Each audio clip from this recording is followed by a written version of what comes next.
Lantas apa yang membuat PDI Perjuangan belum memutuskan untuk menggelar kongres? Sudah ada jurnalis Metro TV, Jose Nicole melaporkan langsung dari Bali. Jose, apa sebetulnya yang membuat peserta bimbingan teknis PDIP untuk anggota DPR RI dan DPRD masih bertahan di Bali? Padahal BIMTEK ini sudah selesai. Apa betul akan dilanjutkan dengan kongres, Jose? Ya baik, selamat malam Egan dan juga pemirsa. Berkaitan dengan hal tersebut, kami juga telah mendapatkan kutipan daripada Ketua DPP PDI Perjuangan, Deddy Sitorus, yang tidak menampik kabarnya bahwa memang masih ada sejumlah kader partai yang berada di Pulau Dewata, Bali. Karena memang kalau kita merujuk kepada ADART partai, Egan dan juga pemirsa, penting untuk diingat bahwa syarat untuk diselenggarakan kongres itu pertama harus diadakan oleh DPP partai, yang kedua dapat dikatakan penyelenggaraan sah apabila memenuhi quorum 2/3 daripada jumlah DPD, utusan terutama di bidang ketua sekretariatan dan juga bendahara, beserta juga dengan sampai kepada tingkat DPC.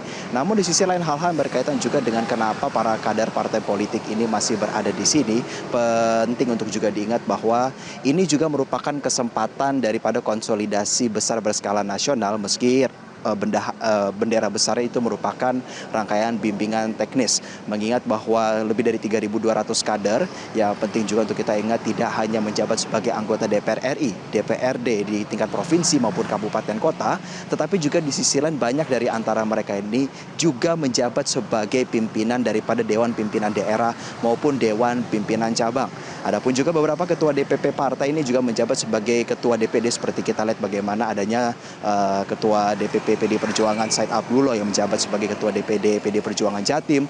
Ada juga Bambang Wuryanto alias Bambang Pacul yang menjabat sebagai ketua DPD Jawa Tengah. Dan juga masih ada sejumlah politisi yang hadir dalam BIMTEK yang juga menjabat sebagai ketua DPD maupun DPC, sehingga hal-hal yang berkaitan dengan tindak lanjutan daripada pertemuan ini akan menjadi agenda pembahasan internal partai untuk nantinya apakah akan diselenggarakan kongres. Egan. Jose, apa yang membuat PDIP ini terkesan gampang menentukan waktu kongres?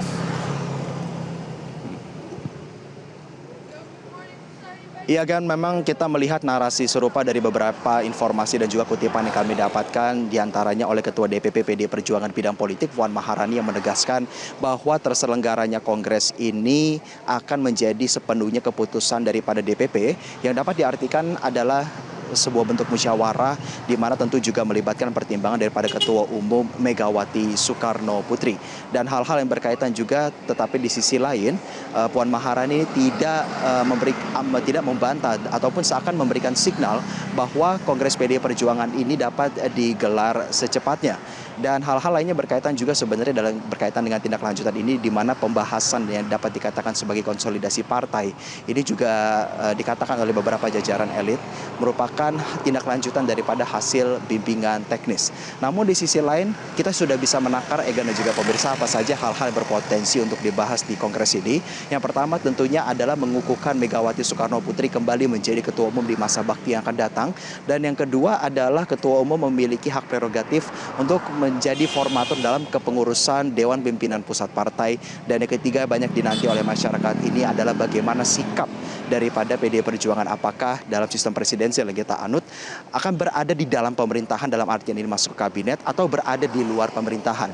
Namun berdasarkan kutipan yang kami dapatkan juga dari Ketua DPP PDI Perjuangan Deddy Sitorus mengatakan bahwa dalam bimbingan teknis ada arahan yang disampaikan oleh Ketua Umum Megawati Soekarno Putri bagaimana PDI Perjuangan bisa hadir sebagai penopang atau dapat dikatakan juga sebagai pendukung, namun pada konteksnya di mana hal-hal yang berkaitan juga dengan program yang pro terhadap masyarakat akan didukung apabila berdampak baik kepada masyarakat. Namun di sisi lain juga tetap ada beberapa catatan hal-hal berkaitan dengan program daripada pemerintah pusat yang masih patut mendapatkan atensi dalam kaitannya kepada fungsi legislatif kepada pemerintah eksekutif, semisal mengenai bagaimana situasi ekonomi saat ini, ataupun program-program yang saat ini tengah berlangsung inisiasi daripada pemerintah pusat seperti makan bergizi gratis dan koperasi Desa Merah Putih. Bagaimana hal-hal yang sifatnya menjadi program mercusuar begitu ya, yang diinisiasi oleh pemerintahan Presiden Prabowo Subianto ini dievaluasi secara berkala dan terus menerus. Lalu juga ada beberapa hal yang menjadi pembahasan secara internal, yaitu berkaitan dengan putusan daripada Mahkamah Konstitusi nomor 1 135 tentang pemisahan antara pemilu nasional maupun pemilu daerah. Dan lebih lanjut juga hal-hal yang berkaitan dengan arah politik ini tentu menjadi hak prerogatif daripada Ketua Umum di forum tertinggi partai yaitu Kongres. Dan lebih lanjut juga ada beberapa arahan yang disampaikan berkaitan bagaimana partai ini juga tetap harus solid, membesarkan dirinya. Di sisi lain juga Puan Maharani menegaskan hal serupa dengan Ketua Umum. Untuk sementara demikian, Ega, yang dapat kami laporkan, kembali ke Anda di studio. Baik, terima kasih atas informasi Jose Nicole langsung dari Bali. Jelajahi cara baru mendapatkan informasi. Download Metro TV Extend sekarang.